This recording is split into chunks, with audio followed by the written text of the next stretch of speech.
guys. Agree ba kayo guys? Medyo duda ako. Ayan, puro green po dito. As in, sobrang ganda. Very relaxing. Kaya gusto ko din talaga dito bumalik-balik. Kasi ang ganda dito. And ito ang aming, lupang sinilangan. No, Dad?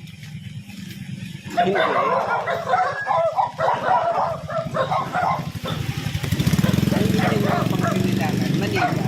Ay, ako pala. Ang lupang sinilangan ko pala na ay Manila. Si Daddy dito. Sa Albay. Yeah. Ito ang aking lupang sinilangan. sa Silang tatlo sa Maynila. Maynila po kami pinanganak. Kaya ganito po ako magtagalog. Hindi po ako nahihirapan. Kasi ang Manila ang aking lupang sinilangan. Now you know.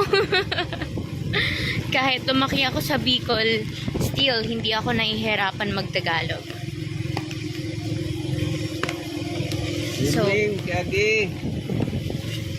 ano po? Be right back. Be right back.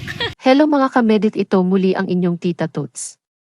Buong akala ko ay isang tunay na Bicolana si Baby Girl Medith. Yun naman pala ay isa siyang Manila girl at ito ay napag-alaman ko sa sinabi ng kanyang Papa Dear.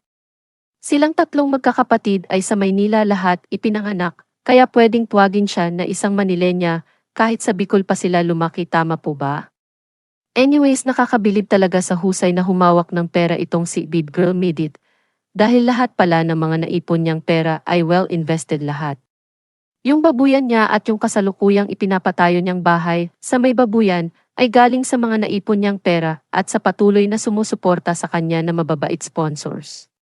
May nagmensahe pa nga sa akin na isang kababata ko na taga-Canada at isang sponsor din na hindi daw talaga nila iiwanan si Medith at aalalayan nila hanggang maging successful ito.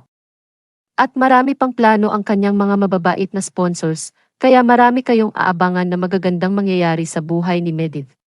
Kung ano man ang nakikita ninyo sa ngayon ay umpisa pa lamang yan. Talagang kaabang-abang ang magiging future ni Baby Girl Medith dahil bukod na madiskarte ito ay marunong talaga siyang humawak ng pera, kagaya nga ng sinabi niya na hindi niya binibili ang mga bagay-bagay na pinangarap ng mga kadalagahan dahil gusto niyang unahin ang ilagay sa maayos na kalagayan ang kanyang mga magulang. Gusto kasi ni Baby Girl Medith ay matigil na sa pagbibenta ng pagkain ang kanyang mama at ang papa niya ay matigil na rin sa pamamasada.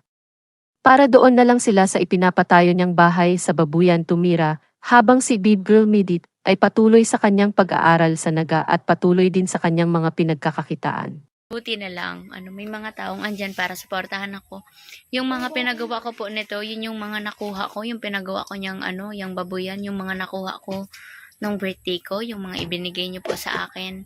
Tapos etong CR, tapos etong bahay, yung konting ipon ko, tapos nadagdagan ng ng mga tulong galing sa inyo, kaya sobrang thank you po. Kaya kaya mas pinili ko pong i-invest sa business yung mga perang nakukuha ko galing sa mga sponsors. Sa lahat-lahat po ng sponsors ko, hindi ko po kayo kaya isa-isahin. Kasi sobrang dami niyo po. Pero sobrang grateful po ako sa Team Medith International Solid Family, sa Team Medith Worldwide, sa Team Medith Italy, sa Team Medith Philippines, sa Team Medith Panay and Bacolod and Panay Islands, tapos sa Team Medith USA and Canada. Sobrang grateful po ako sa inyong lahat, sa lahat po ng communities ko. Yan. Sinisikap ko pong maging worth it lahat ng tinutulong niyo sa akin. Kaya ini-invest ko na lang siya dito sa mga bagay na nakikita para pagdating ng panahon, ako naman po yung tutulong kapag kaya ko na. Pero sa ngayon po, ito muna po ang ko gagawin. Tutulong po, pero yung tulong na abot lang sa aking makakaya. Tapos ito po talaga ang priority ko, yung family ko, kasi gusto ko mag-retire dito sila mama. Gusto ko dumating yung panahon na hindi na siya titinda doon sa Pure Gold ng Leche Flan. Dito na lang sila ng papa ko. Tapos ako na lang yung maghahanap buhay doon sa doon sa Naga. Tapos aral, hanap buhay, aral. Tapos yan, dito lang sila. Dito sila nakatira. May mina-manage din sila dyan na na inaalagaan. Napakabait na dalaga kaya maraming humahanga sa kanya dahil nakafocus siya sa pagtulong sa kanyang pamilya. Napakaswerte ng lalaking mamahalin ni B-Girl Medit in the future dahil mabibilang na lang sa daliri ang kagaya niya na isang huwarang anak. Maraming salamat sa inyong lahat at ito muli ang inyong Tita Tots.